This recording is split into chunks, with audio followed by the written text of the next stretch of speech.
Folks, welcome to the Prepared Homestead. This is Travis. Thank you all for stopping by to watch. Got a little bit of snow last night. I think it started coming in somewhere around 9 o'clock, maybe a little earlier. Don't really remember exactly, but it snowed most of the evening and throughout the night. Didn't get a ton of it. I mean, it was, quarter inch, less, more, something like that. And as you might be able to hear, it's already melting off. You can probably hear it dripping off the trees.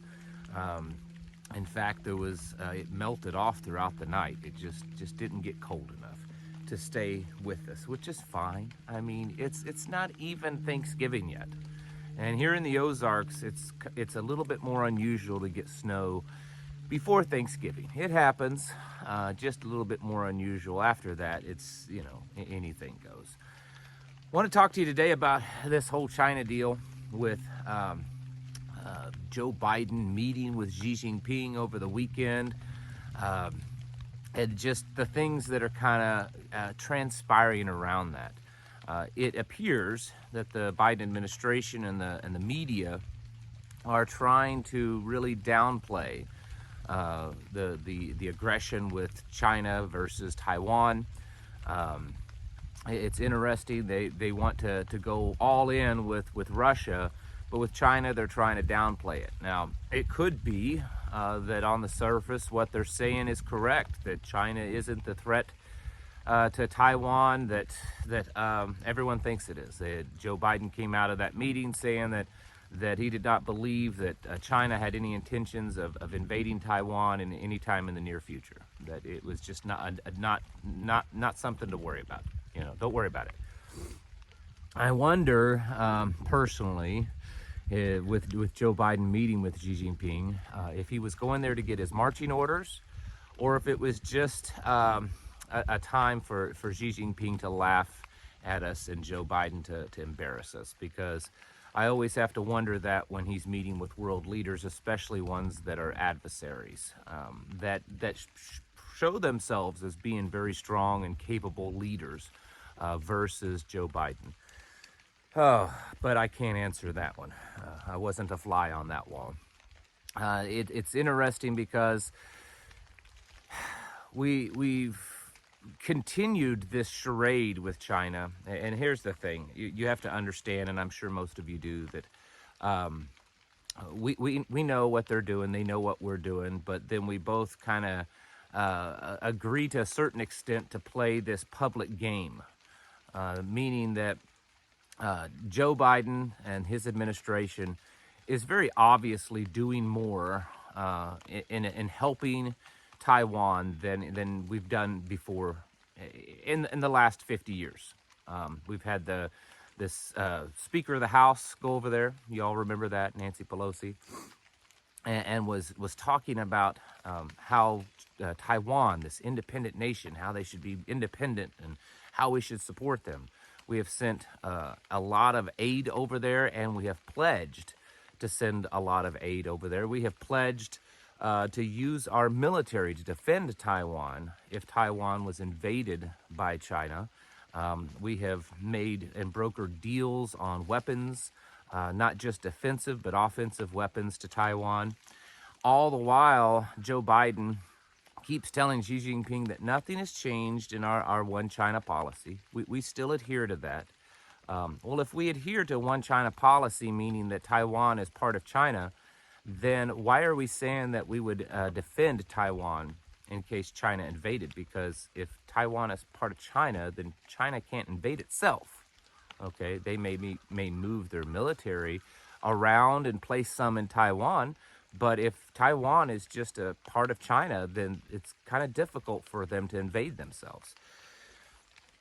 I believe that this is something that we should be concerned with and be watchful of, because the very real possibility of some type of conflict happening between China and Taiwan where we're involved, I think is becoming a more real situation. Every day the chessboard gets kind of moved around a little bit more.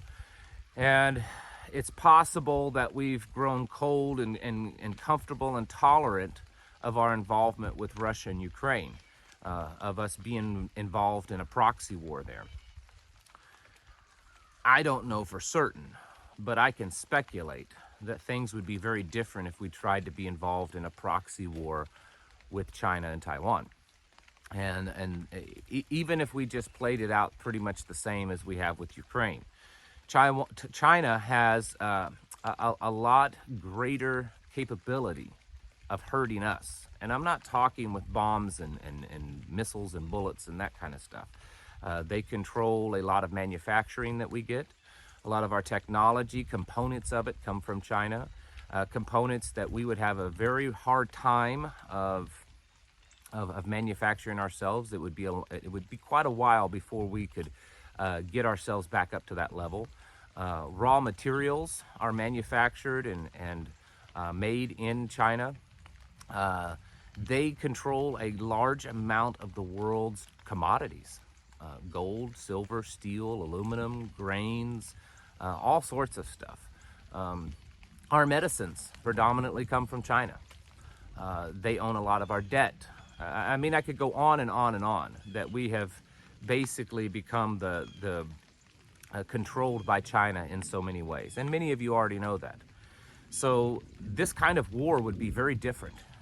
And I think it could be very detrimental to us. Also, I think China has a lot greater capability than Russia does. Again, they have a lot of manufacturing, and they're known. The reason why we get so much cheap stuff from China is because they're known to be able to put out a lot of stuff pretty quickly. And I don't think it would be too far and much of a stretch for them to switch a lot of that manufacturing over to strictly wartime manufacturing. And we just don't have that capability like we once did. This isn't World War II, folks. This isn't 1940, where we manufacture most everything ourselves and we have vast capabilities of manufacturing those things. I mean, many experts believe and say, it's been taught, that the reason why we were victors over Germany and Japan is because we outproduced them. We out-manufactured them. And I don't think that we would have that ability this time. I think it would just take us too long. The war would be over and we would be under Chinese control by the time we got ourselves up to that point. We also don't have any kind of nuclear arms agreements or different arms agreements and treaties with China like we do with Russia, which does kind of hamstring them. I mean, they could, of course, just completely violate them, but as long as Russia is part of the international community, they have to hold true to those agreements. And with China, they don't have to, because there are none. There's a lot going on. You know, again, Biden came out after this meeting with Xi Jinping and said, you know, it's not that big a deal. I don't foresee China doing anything with Taiwan for a while. It seems, at least from the news media, that his main focus was trying to convince China to rein in their dog over there, and I'm not saying dog as in a derogatory sense, just the guy that's on the chain, China that's controlling, over there with Kim Jong-un with North Korea. That seemed to be his biggest concern. China came back after all of that and reiterated that, and threatened that the United States better not cross the red line with Taiwan. They better not go too far. Again, like I've said on here many, many times, we are very foolishly, America is very foolishly setting herself up for a big world war with multiple adversaries. And the reason why we're doing it is simple. We're once the global leader. We were the world leader. We were the top dog. And everyone kind of looked to us. And when America made a threat, the whole world paused and listened. It's not that way anymore. We are a failing nation. And just like when civilizations rise and fall, there's a cyclical thing that goes on. And as we are weakening, the ones around us that want to take our place, they're stepping up their game and they're getting stronger. And so right now we're in that place where we're trying to utilize the strength that we once had by, our threats, whereas the rest of the world, or at least the ones that want to see us fall, they realize that there's not a whole lot left in those threats. And so that's why you're seeing China push, push, push, and America continue with their threats that you better not do it, you better not invade. And I don't think it's getting, I don't think China is quite afraid of us anymore. And this is going to go on until there's a war. I mean, history repeats itself, folks. I'm not standing here predicting anything. I'm not saying that I have some knowledge or some understanding that China and the United States will be at war eventually. I'm telling you what history tells us over and over and over again for at least the last 1,000 years. You can go through history and you can see the global world power as it starts to fail, and the one that's coming up, eventually there's a war.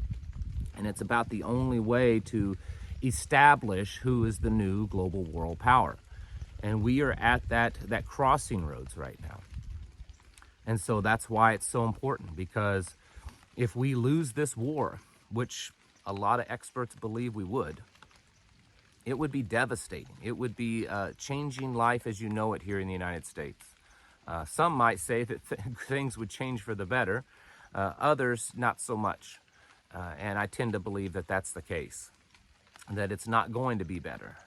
If we lose our position, even if China doesn't take us over, if we just simply lose our position as the world power, it's not going to be the same world. None of us have lived in an America that wasn't the world power. And I don't think we quite understand what that means.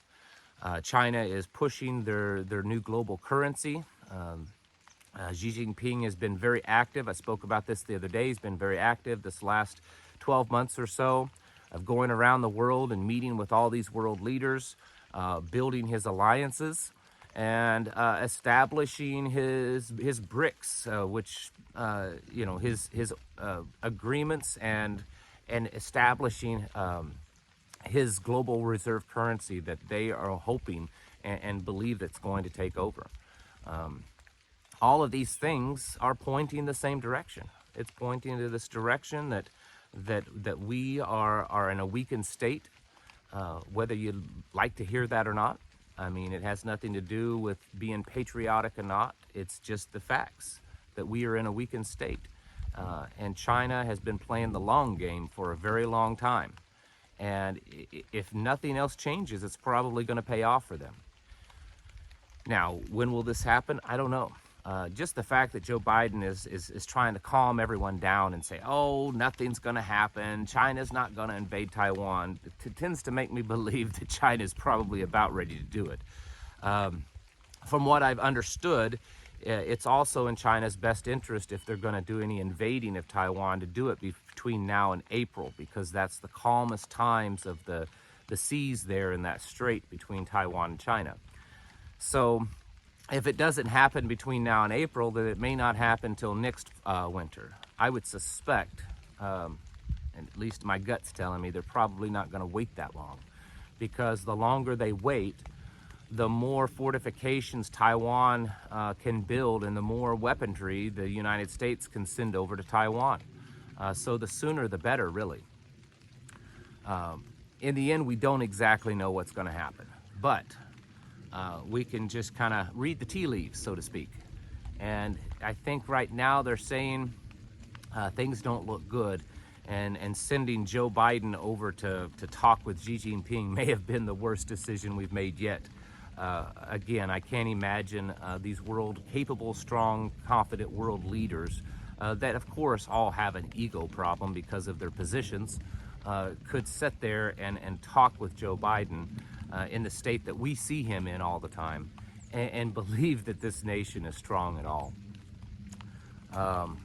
Folks, it doesn't look good. It doesn't look good on the whole China front.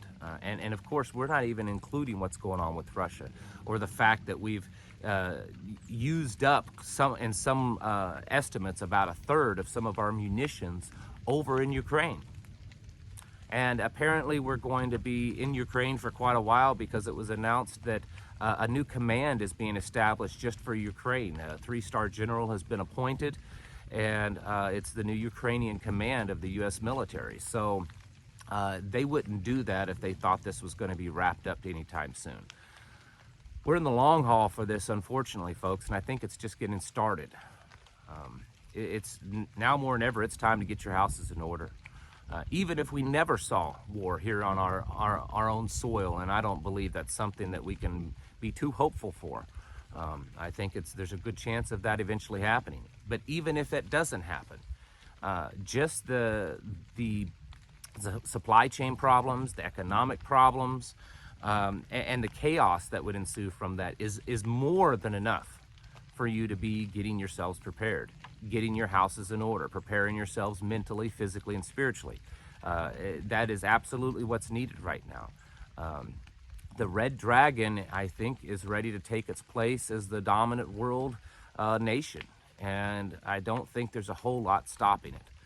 Folks, it doesn't look very good, but you all know what you need to do. Keep doing what you're doing and do it better. Thank you all for watching, and I'll catch you in the next video.